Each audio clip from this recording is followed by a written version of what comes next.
धनबाद में निजी स्कूलों की मनमानी पर अब प्रशासन सख्त नजर आ रही है। फीस को लेकर तस्वीर अभी पूरी तरह साफ नहीं हुई है, लेकिन किताब, कॉपी और स्कूल ड्रेस को लेकर चल रही मनमानी पर बड़ा एक्शन लिया गया है। नमस्कार, मैं धीरेन्द्र और आप देख रहे हैं मिरर मीडिया। निजी स्कूलों द्वारा लगातार मिल रही शिकायत के बाद उपायुक्त आदित्य रंजन की अध्यक्षता में बुधवार को बड़ी बैठक हुई, जिसमें Delhi public school, DAV public school, Dhanbad public school, Rajkumar Saraswati Shishu Vidya मंदिर सहित अन्य स्कूलों के प्रबंधन, धनबाद विधायक राज सिन्हा, निरसा विधायक रूप चटर्जी, सिधरी विधायक चंद्रदेव महतो सहित विधायक और सांसद प्रतिनिधि के साथ साथ अभिभावक महासंघ के प्रतिनिधि शामिल हुए। निजी विद्यालयों द्वारा फीस और री एडमिशन के नाम पर हो रही वसूली को लेकर बैठक में जमकर चर्चा हुई। अभिभावकों की ओर से चिन्हित दुकानों से किताब, कॉपी और स्कूल ड्रेस खरीदने के दबाव का मुद्दा भी जोर शोर से उठाया गया। बैठक के बाद उपायुक्त आदित्य रंजन ने सख्त निर्देश देते हुए कहा कि हर स्कूल में स्कूल लेवल फीस कमेटी और जिला स्तर पर बनी फीस मॉनिटरिंग कमेटी के निर्णय पर ही शुल्क में वृद्धि किया जा सकता है। वहीं उन्होंने स्कूल में चल रहे बसों और निजी वाहनों को भी नियमों का पालन अनिवार्य करने के निर्देश जारी किए और उल्लंघन करने पर कार्रवाई की चेतावनी दी।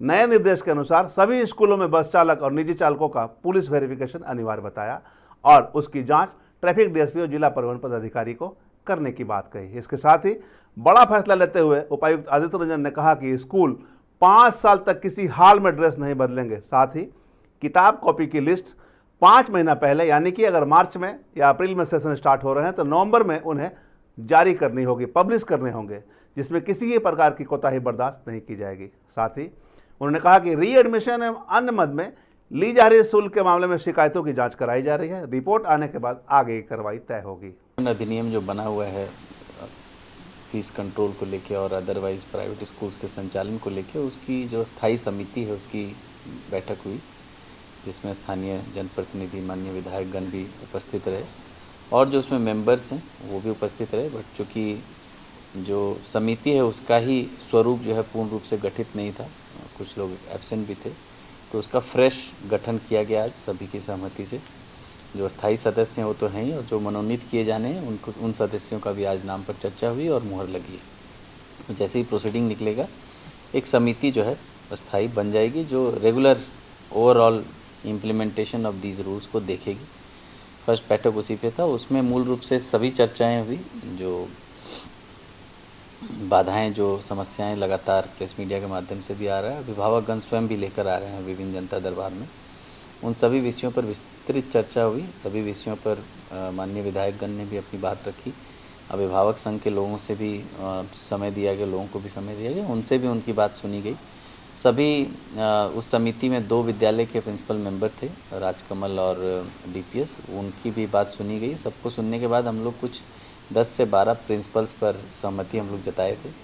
उन सभी प्रिंसिपल्स पर सहमति जताने के बाद हम लोगों ने सेकेंड बैठक जो सभी विद्यालयों के एचएम्स के साथ, प्रिंसिपल के साथ, मैनेजमेंट के साथ करी, उसमें सारे बिंदुओं पर बात हुई। मूल रूप से जो एनुअल फ़ी है उसका प्रॉपर बाइफर्केशन के क्या आधार है, उसका एनुअल फ़ी की जो बाध्यता रखी हुई है कि एक ही बार में देना है, उसको तोड़कर क्वार्टरली या हाफ ईयरली, जैसी पेरेंट्स को जैसी सुविधा हो, क्योंकि हर पेरेंट बराबर रूप से सक्षम नहीं होता है, तो जैसी सुविधा हो वैसे वो लोग दे पाएँ, उसका एक मैकेनिज़्म तैयार किया जाए।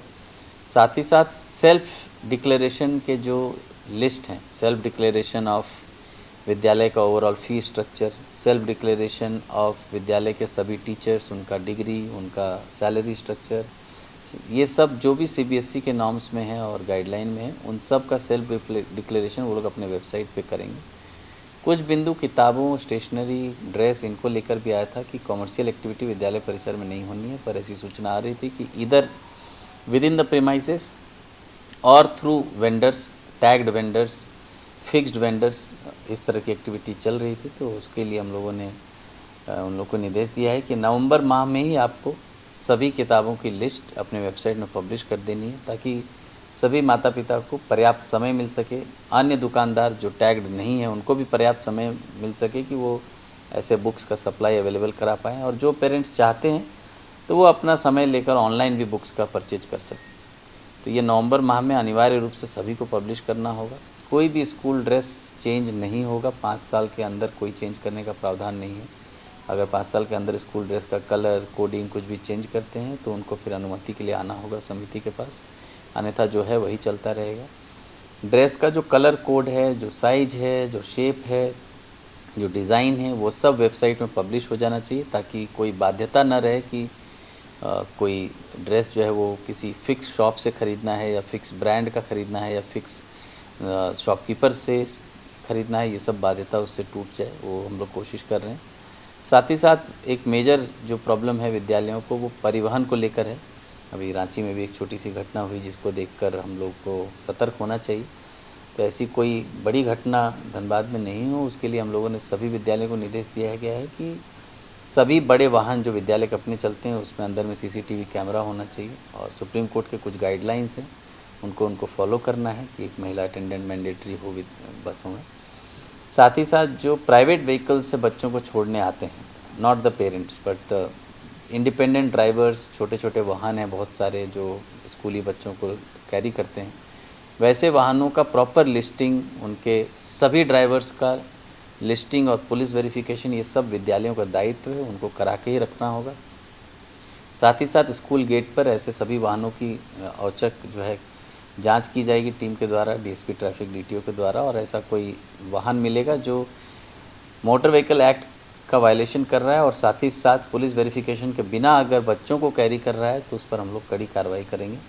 और भविष्य में ऐसी कोई मेजर घटना होती है तो उसके लिए स्कूल प्रबंधन भी बराबर रूप से जिम्मेवार है, क्योंकि बच्चे हम सब के लिए जो है दायित्व है, हम देश का भविष्य है, तो वो हम सब का बराबर दायित्व बनता है, चाहे वो विद्यालय प्रबंधन हो, चाहे वो माता पिता हो या प्रशासन हो, सरकार हो, सबका बराबर दायित्व है कि उनको हम एक सुरक्षित वातावरण में शिक्षा, स्वास्थ्य ये सब दे पाएँ और उनके साथ कोई गलत नहीं हो, ये उन सब का हक है। तो उसके लिए अगर कोई ऐसी घटना होगी तो विद्यालय प्रबंधन को भी बराबर रूप से हम लोग जिम्मेवार मानेंगे, not only driver and vehicle. किसी भी तरह का इंक्रीमेंट वो 2 साल में 10% होना है, तो हम लोगों ने लास्ट 5 ईयर्स का पूरा डिटेल मांगा है सभी विद्यालयों से, वो लोग सब अपने अपने वेबसाइट में पब्लिश करेंगे। तो 2021 में जो उनका एनुअल फ़ी था उससे अभी तक में क्या बढ़ोतरी हुई वो एक चीज़ देखा जाएगा। दूसरा, एनुअल फ़ी का भी बाइफर्केशन देखा जाएगा, और विद्यालय मूलतः जो है जो भी एफिलिएटेड है वो ट्रस्ट के माध्यम से चलते हैं, तो वो नो प्रॉफिट नो लॉस पे चलना है। तो हम लोगों ने 1 साल का ऑडिट शीट भी मांगा है। हम नहीं चाहते कि विद्यालय में किसी भी तरह का गुणवत्ता से कॉम्प्रोमाइज़ हो। दबाव देकर अगर हम लोग कोई चीज़ करवा भी लेते हैं और कल को बच्चों को जो उनका गुणवत्ता शिक्षा मिलनी चाहिए एनईपी के आधार पर, सीबीएसई के आधार पर, अगर वो नहीं मिलेगी तो वो भी एक तरह से अन्याय होगा। बट किसी भी तरह की वसूली या किसी भी तरह की बोलूँगा unreasonable increment, unreasonable fee collection in the name of multiple things, वो भी नहीं होना चाहिए। तो वो एक प्रॉपर बैलेंस बना के चलना है। उसके लिए हम लोगों ने सभी से सेल्फ डिक्लेरेशन मांगा है, वो सेल्फ डिक्लेरेशन हम लोग को 1 सप्ताह में चाहिए। हम लोगों ने कोई गाइडेंस या डायरेक्शन नहीं दिया है। एक बार जब तक हम लोग जो एनुअल बैलेंस शीट नहीं देख लेते हैं और जो उन लोगों ने फ़ी ली है वो किस तरह के किस मद से ली है, वो जेन्युइन है या नहीं, क्योंकि आप भी समझते हैं 150-200 स्कूल है, सभी का ऐसे जांच करके इस तरह से करना वो मुश्किल है बहुत काम। ये हमको लगता है ये ज़्यादा काम दायित्व वाला है। फिर भी हम लोग रैंडम वेरिफिकेशन करेंगे, और अगर जो हम लोग बिंदु बनाए हैं कि आपको सेल्फ डिक्लेरेशन करना है, विद्यालय परिसर में चीज़ें नहीं बेचनी है, एनुअल फ़ी का प्रॉपर डिटेलिंग आपको करना है, साल भर में जो आपने इनकम किया है उसका खर्चा का पूरा डिटेलिंग मुझे देखना है, वो सब चीज़ों में अगर किसी एक चीज़ में भी कमी पाई जाएगी, एनी वन ऑफ देम, तो जो फ़ाइन का प्रावधान है, फर्स्ट फाइन 50,000, और जो रिकवरी का प्रावधान है कि अगर उन्होंने कोई कमर्शियल एक्टिविटी की और उससे मान लीजिए कितना भी का भी वो बिज़नेस हुआ है तो वो पूरा रिकवरी जो है वो हम लोग कराएंगे। 10% से न्यून अगर कोई बढ़ाते हैं 2 साल में तो वो स्कूल स्तर पर ही बढ़ा सकते हैं। अगर उससे ज़्यादा कुछ बढ़ाने की इच्छा है किसी विद्यालय को तो वो फिर हम लोग को स्थायी समिति जो जिला स्तरीय उस पर आना पड़ेगा, क्योंकि इतने सारे स्कूल का छोटा मोटा बढ़ोतरी तो वैसे भी होना है, तो वो विद्यालय स्तर पर जो फी समिति है उनको ही निर्णय लेना है।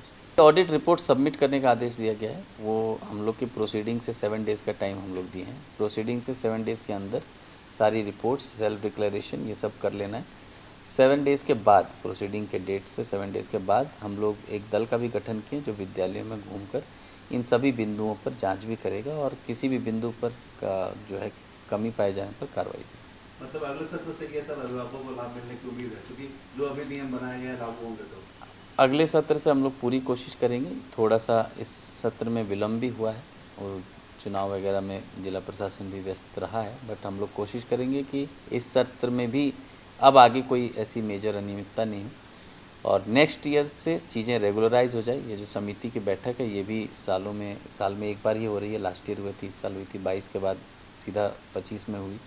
तो ये नियमित बैठक होगी तभी सभी कंप्लाइंसेस हो पाएंगे। तो हम लोग इंश्योर करेंगे कि साल में मिनिमम 2 बैठक, एक अक्टूबर-नवंबर के आसपास जब इनको डिक्लेरेशन करना है और एक मार्च-अप्रैल के आसपास जब एक्चुअली एडमिशन का सीज़न होता है, तो 2 बैठक हम लोग उसको मैंडेट कर रहे हैं। तो आमतौर पर अभिभावक वेट कर रहे थे कि जिला प्रशासन बैठक कर ले, कुछ निर्णय सुना जो कि बहुत सारे अभिभावकों ने फी जमा नहीं किया है, तो वो लोग वेट कर रहे थे कुछ ऐसा निर्णय हो। तो अभी अभिभावकों को क्या करना चाहिए, क्या उन अभिभावकों से अपील करेंगे तो जिला प्रशासन के निर्णय का अपील वेट कर रहे थे? देखिए, मेरी अपील अभिभावकों से यही है कि रीजनेबिलिटी के आधार पर ये किसी को भी देखकर समझ आता है कि जो डिमांड है फ़ी का वो रीजनेबल है या अनरीजनेबल है, क्योंकि विद्यालय प्रबंधन को भी विद्यालय चलाना है।